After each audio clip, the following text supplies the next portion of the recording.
Hoy vamos a sumergirnos en el lado oscuro, en lo más retorcido y sí, asqueroso de la historia.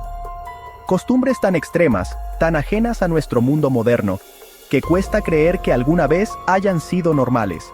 Desde usar orina como enjuague bucal hasta alimentar cerdos con excremento humano y luego comérselos. Prepárense, porque hoy vamos a abrir la puerta a un pasado que creíamos olvidado. Esta no es solo una lista de hechos raros, no señores. Es una ventana a un pasado que, aunque lejano, nos recuerda que el sentido común es algo que evoluciona. Abróchense los cinturones, porque el viaje por estas 7 prácticas asquerosas que fueron normales en la historia, comienza ahora mismo. Inglaterra, siglo XIX. La época victoriana, llena de elegancia, corsés ajustados y... ¿arsénico? Este veneno mortal estaba en todas partes, cosméticos, alimentos y... en el papel tapiz. Esos tonos verdes y amarillos brillantes contenían arsénico. Cuando el vapor de las chimeneas calentaba las paredes, esos pigmentos liberaban un gas tóxico que lentamente envenenaba a los habitantes. Dolores de cabeza, vómitos, convulsiones. La belleza y el estilo, amigos míos, literalmente, mataban. Imaginen la escena, una familia acomodada, tomando el té en su salón, rodeados de esa belleza mortal. Pasemos al palacio de Enrique IV, un lugar de poder, lujo y un hedor insoportable. Más de 1000 personas viviendo en un mismo lugar. Baños, pocos. Higiene, mínima. Los sirvientes y cortesanos orinaban en los jardines, en los muros, donde fuera. Y cuando la suciedad era insoportable, ¿qué hacían? Simplemente se mudaban a otro palacio. La realeza tenía una rotación entre 60 residencias, no por lujo, sino por necesidad. Incluso en el reinado de Catalina la Grande, la emperatriz de Rusia, se decía que el olor a orina era constante en la corte.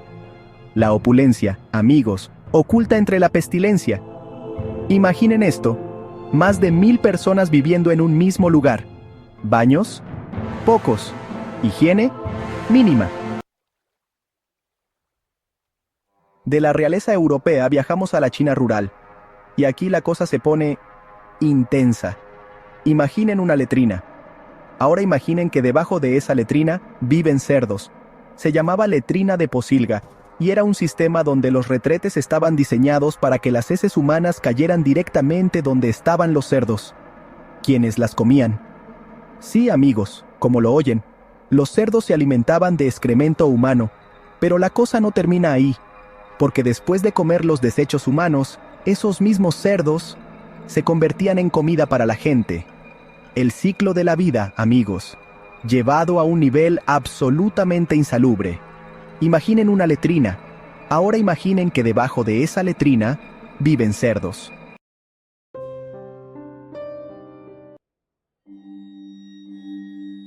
Saltamos al siglo XV, donde la obsesión por la belleza no era menos extrema. En ese entonces, la belleza femenina se medía en frentes grandes, muy grandes, y piel pálida, casi transparente. Las mujeres se arrancaban la línea del cabello con pinzas para tener la frente más amplia. Frotaban su piel con piedras ásperas y químicos que la quemaban, literalmente. Así que las mujeres de la alta sociedad se convertían en espectros de porcelana. Todo por encajar en un ideal de belleza retorcido. Regresamos a la época victoriana, donde la muerte era un personaje más en la sociedad. Pero no me refiero a la muerte en sí, sino al duelo. Porque en ese entonces, el duelo no era solo tristeza, era protocolo. Vestirse de negro durante meses, incluso años. Y aquí viene lo interesante, cubrir todos los espejos de la casa con telas oscuras. Se creía que el alma del difunto podía quedar atrapada en su reflejo. Cada detalle del luto estaba estrictamente regulado, porque incluso la muerte, amigos, tenía etiqueta. Y llegamos al final de nuestro viaje con un dato que, probablemente, sea el más perturbador de todos. Estamos en la Grecia clásica, la cuna de la democracia, la filosofía, y también de una práctica que hoy nos haría temblar. En esa época, era común que los jóvenes, al llegar a la pubertad, fueran introducidos a la adultez a través de relaciones íntimas con hombres mayores. Y no solo eso, estos mentores también eran sus instructores militares y académicos. Para los griegos, un joven no era un hombre hasta casarse. ¿Y qué nos dice todo esto? Que lo que hoy nos parece absurdo, repulsivo o impensable, alguna vez fue parte de la normalidad. Las sociedades evolucionan, pero también se ciegan por las creencias de su tiempo. Quizá dentro de 100 años, nuestras costumbres actuales también parezcan grotescas. La clave, amigos, está en cuestionar, observar, no dar todo por sentado. Porque lo normal no siempre es lo correcto. Si te sorprendió alguna de estas historias, imagina lo que aún no se ha contado. Esto fue Historias sin filtro. Gracias por llegar hasta el final. No olvides seguirnos, compartir este video, dejarnos tu comentario, darle like y activar las notificaciones para más contenido sin censura y sin maquillaje. Cronos no confiaba en nadie, ni siquiera en su propia sangre. Sabía que uno de sus hijos lo traicionaría, que lo destronaría, que le arrebataría todo lo que había construido, y no estaba dispuesto a permitirlo. No esperó a verlos crecer, no les dio un nombre ni un futuro. Uno a uno, cuando nacían, los devoró, sus propios hijos, tragados sin piedad dentro de su vientre, como si fueran solo un obstáculo más en su camino al poder. Pero Rea, su esposa y hermana, miraba con horror cómo sus hijos desaparecían uno tras otro. Sabía que debía hacer algo antes de que el último sufriera el mismo destino. Cuando Zeus nació, su instinto fue más fuerte que su miedo. Con el corazón latiendo acelerado, engañó a Cronos, le entregó una piedra envuelta en pañales, y él, sin sospechar nada, la engulló, mientras en lo profundo de una cueva, Zeus crecía, lejos de la sombra de su padre criado en secreto. Amamantado por una cabra y protegido por guerreros que ocultaban su llanto, Zeus se convirtió en un dios forjado por la venganza, por el destino que le fue impuesto desde su nacimiento. El momento llegó. Zeus no solo desafió a su padre, lo obligó a devolver lo que había robado. Uno a uno, sus hermanos resurgieron del vientre de Cronos, y juntos, con furia y poder, iniciaron una guerra que sacudió los cimientos del cosmos. Cronos, el dios que devoraba a sus propios hijos, fue finalmente vencido, traicionado por la sangre que quiso extinguir. Y así, el Olimpo se alzó sobre las ruinas de su reinado, con Zeus como su nuevo soberano.